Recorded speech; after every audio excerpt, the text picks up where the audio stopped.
নলবাৰীত আৰম্ভ হ'ল পৰিয়ালৰ প্ৰয়োজনীয় সামগ্ৰীৰ ৰেহাই মূল্যৰ দোকান। নিজ পছন্দ মতে সংগ্ৰহ কৰিব পাৰিব সুলভ মূল্যত প্ৰয়োজনীয় সামগ্ৰী। একেলগে পাব ঘৰৰ নিত্য ব্যৱহাৰ্য সামগ্ৰীৰ লগতে ঔষধ পাতিও।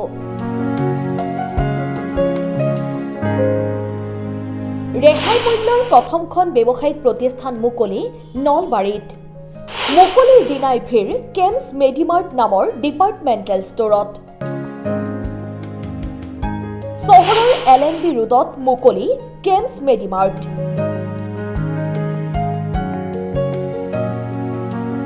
অত্যাৱশ্যকীয় সামগ্ৰীৰ মূল্য বৃদ্ধিয়ে সৰ্বসাধাৰণ লোকক জুৰুলা কৰাৰ সময়তে নতুন বছৰৰ আৰম্ভণিতে এক আশাৰ বতৰা কঢ়িয়াই আনিছে নতুনকৈ আৰম্ভ এখন ব্যৱসায়িক প্ৰতিষ্ঠানে।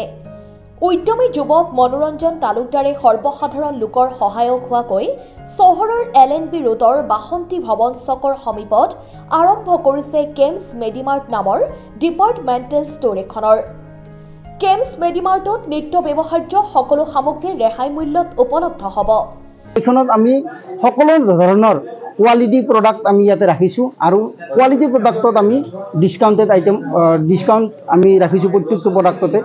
এতিয়া খাদ্য এনেকৈ খাওক যাতে পিছলৈ ঔষধ খাদ্য হিচাপে খাব নালাগে। খাদ্যবিলাক এনেকুৱাকৈ খাব, মেডিচিনৰ দৰে খাব, যাতে আপোনালোকৰ পিছত মেডিচিনবিলাক খাদ্যৰ দৰে খাব নালাগে। এই মন্ত্ৰলৈ স্বাস্থ্যসন্মত খাদ্য সামগ্ৰীকে ধৰি প্ৰয়োজনীয় সকলো সামগ্ৰী ৰাখিছে কেমছ মেডিমাৰ্টত। যিখিনি মেডিচিন আছে ইয়াতে ডিছকাউণ্টেড জেনুইন মেডিচিনবিলাক আমি ডিছকাউণ্টত দিম।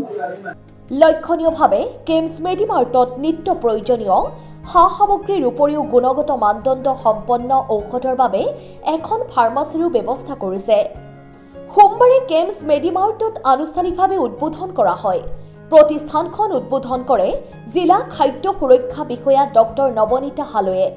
সাংস্কৃতিক কৰ্মী হেমাংগ দত্তই পৰিচালনা কৰা উদ্বোধনী অনুষ্ঠানটোত কৰ বিভাগৰ সঞ্চালক সৌৰভ কুমাৰ দাস, ঔষধ পৰিদৰ্শক মুস্তাকিন আনচাৰী, অসম সাহিত্য সভাৰ প্ৰধান সম্পাদক উপেন্দ্ৰজিৎ শৰ্মা, পৌৰপতি জয়শ্ৰী তালুকদাৰ, অসম জাতীয়তাবাদী যুৱ ছাত্ৰ পৰিষদৰ জিলা সাধাৰণ সম্পাদক যোগেশ কলিতা, নলবাৰী জিলা নাট্য সন্মিলনৰ সভাপতি দিলজিৎ বৰ্মন, লেখক ডাক্তৰ সমৰজ্যোতি তালুকদাৰ, জ্যেষ্ঠ নাগৰিক কমল নাৰায়ণ চৌধুৰী, হৰিমন্দিৰ সমিতিৰ কাৰ্যনিৰ্বাহক সদস্য পৰেশ চন্দ্ৰ বৰ্মন, অসম টাইমৰ মুখ্য সম্পাদক M মহিবুৰ ৰহমান, অসম প্ৰদেশ সাংবাদিক সন্থাৰ নলবাৰী জিলা সমিতিৰ সম্পাদক প্ৰণৱজ্যোতি কলিতা আদি উপস্থিত থাকে।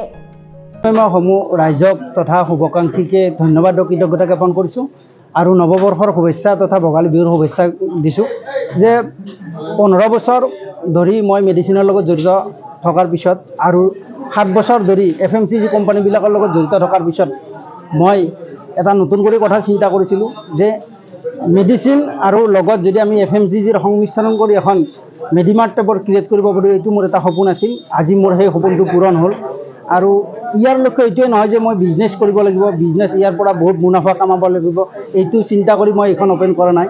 ইয়াৰ মূল লক্ষ্য হৈছে মেডিচিনৰ জৰিয়তে মই যিখিনি মেডিচিন আছে ইয়াতে ডিছকাউণ্টেড জেনুইন মেডিচিনবিলাক আমি ডিছকাউণ্টত দিম আৰু ৰাইজৰ মাজত এটা প্ৰচাৰ কৰিম যিটো অলপ মানে নিগেটিভ টাইপৰ কথা হ'ব।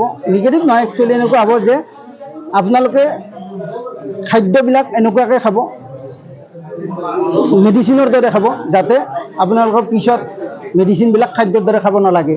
এইবিলাক ধৰণৰ আমি জনসচেতনমূলক কিছু কথা আমি আগবঢ়াই লৈ যাম আৰু আমি যিখন ডিপাৰ্টমেণ্টেল ষ্ট'ৰ ইয়াতে ছাইডতে অ'পেন কৰিছোঁ, এইখনত আমি সকলো ধৰণৰ কোৱালিটি প্ৰডাক্ট আমি ইয়াতে ৰাখিছোঁ আৰু কোৱালিটি প্ৰডাক্টত আমি ডিছকাউণ্ট আমি ৰাখিছোঁ প্ৰত্যেকটো প্ৰডাক্টতে, যাতে সকলো ৰাইজৰ সুবিধা হয়। আৰু ডিপাৰ্টমেণ্টেল ষ্ট'ৰৰ সুবিধাটো এইটোৱে হৈছে যে গোটেই বস্তুখিনি ইয়াতে ডিছপ্লে হৈ থাকে, গতিকে আপোনালোকে নিজৰ পচন্দ মতে আপোনালোকে ইয়াৰ পৰা বস্তু লৈ যাব পাৰিব। গতিকে সকলো ৰাইজক মই আহ্বান জনাইছোঁ যে আপোনালোকে এবাৰ আহি গোটেইখিনি বস্তু এবাৰ চাই লওক, যদি আপোনালোকৰ ভাল লাগে ডেফিনেটলি আপোনালোকে আমাৰ পৰা ক্ৰয় কৰক। এইকাৰণে কৈছোঁ যে মাঘ বিহুত যিখিনি দৰকাৰ হয় মানুহে বস্তুবিলাক লাগে, স্পেচিয়েল বস্তুবিলাক আমি গোটেই গুড়, আটা, চেনি, দালি গোটেই বস্তুবিলাক আমি ইয়াতে ৰাখিছোঁ যাতে ৰাইজৰ সুবিধা হয়। বজাৰৰ ফালে ভিৰো হয় বহুতখিনি, গাড়ী ৰখাৰ সুবিধা নাপায়। ইয়াতে আমাৰ পাৰ্কিঙৰ ব্যৱস্থা আছে, ছিকিউৰিটিৰ ব্যৱস্থা আছে লগতে নিজে চাই লোৱাৰ এটা সুবিধা পাব আপোনালোকে আৰু ডিছকাউণ্টেড প্ৰাইচত পাব যিহেতু আমি নতুন কৰি ভোগালী বিহুৰ কাৰণেও ডিছকাউণ্ট প্ৰাইচ ৰাখিছোঁ উদ্বোধনী অনুষ্ঠানত আমাৰ মেইনলি আপোনালোকৰ ছুপাৰিনটেণ্ডেণ্ট অফ টেক্স দাস ডাঙৰীয়া থাকিলে তাৰপিছত আমাৰ ফুড ইনস্পেক্টৰ মেডাম থাকিলে লগত থাকিলে আপোনাৰ ড্ৰাগ ডিলাৰ এছ'চিয়েশ্যনৰ মানুহ থাকিলে আৰু আমাৰ ড্ৰাগ ইনস্পেক্টৰ আনচাৰী ছাৰো থাকিলে ইয়াতে লগতে আমাৰ সৌভাগ্য যে আমাৰ মাজত উপস্থিত হৈছে আমাৰ সাহিত্য সভাৰ অসমৰ সাহিত্য সভাৰ প্ৰধান সম্পাদক শৰ্মা ছাৰো আমাৰ মাজত উপস্থিত হৈছে গোটেই সকলোৱে আমাক শুভেচ্ছামূলক এটা শুভেচ্ছা আগবঢ়াইছে আৰু সকলোৰে আশীৰ্বাদ শিৰত ধাৰ্য কৰি আমি আগুৱাই যাম বুলি আশা কৰিছোঁ news desk report Assam time ঘৰত আনন্দ আৰু সম্পৰ্কৰ চমক বজাই ৰাখিবলৈ জৰুৰী হৈছে সকলো আনন্দময় মুহূৰ্তত মৰমৰ উপহাৰ দিয়াটো সেইবাবে মধুশ্ৰী জুৱেলাৰ্ছে আনিছে সকলো ৰঙীন ক্ষণৰ বাবে বিশেষ গহনা হীৰাৰে হওক সোণৰে হওক বা ৰূপৰে হওক শ্ৰেষ্ঠ ডিজাইনছ আৰু হলমাৰ্কযুক্ত গহনাই ৰাখে সম্পৰ্কক নিখুঁত তেনেহ'লে আজিয়ে আনক আনন্দ মধুশ্ৰী জুৱেলাৰ্ছৰ সৈতে যোগাযোগ কৰক 7002800341 নাইবা ভিজিট কৰক LNB ৰোড নলবাৰী অসম